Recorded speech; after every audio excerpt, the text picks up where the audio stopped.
How competitive do you think Overwatch is compared to other games like Valorant, League, and Apex? Okay, you really don't want my Overwatch opinion on competition. You really don't. I'm telling you, it's very pessimistic.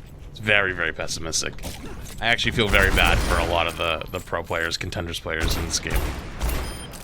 Like, Blizzard is just top down fucked any competitiveness in this game, like at all turns.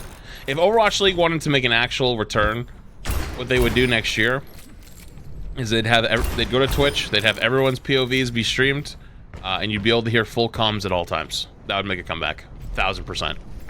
Anything less, they're pretty much fucked.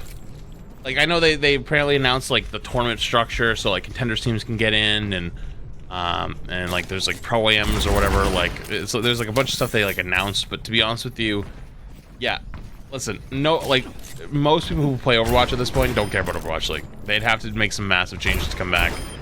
And I think that'd be a good way to do it, because realistically, Overwatch League doesn't try to lift up its players at all. It doesn't really get people invested.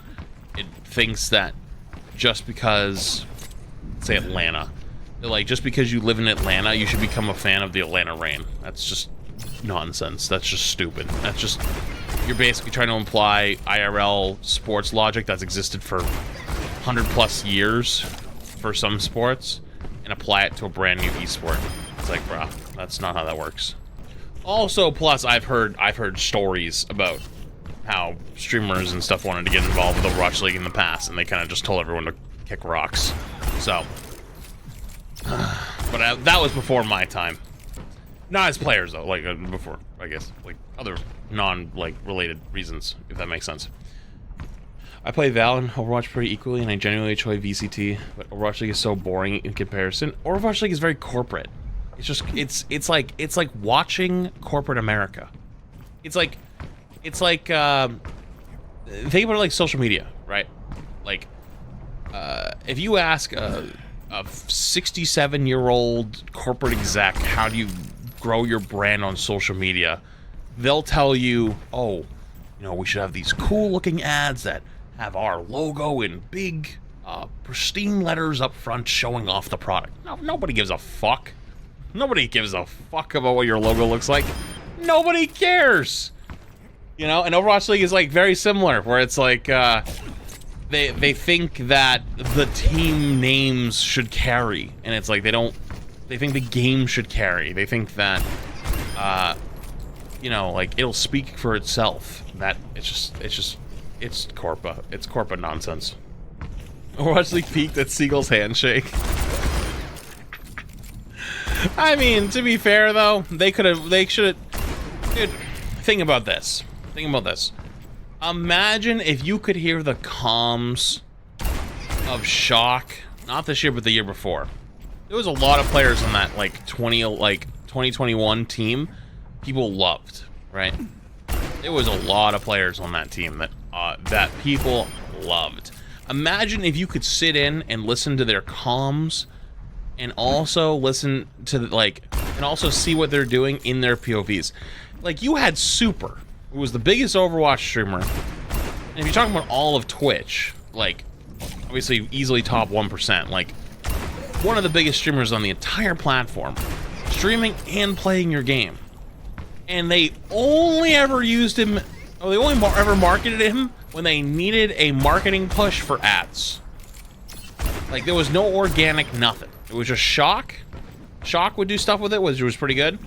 But like, Overwatch League over as a whole, like, it was basically, right? Like, it was just like whenever they had a sponsor or something, they would just throw his face up on something.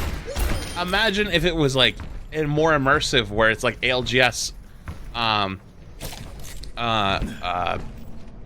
Apex, where you can go watch their stream or go watch the main broadcast or whatever, and they're going in and listening to their comms, and it's like the same thing as if you're watching their stream, but like much more serious, much more intense, much more like, holy shit, like they're locked the fuck in, you know?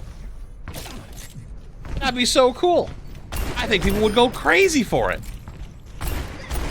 Lost opportunity. Retired now. Lost opportunity. Big lost opportunity. They only probably have one or two of those big opportunities left.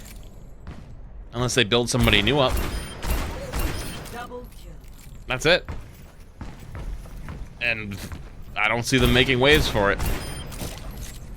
So I don't know.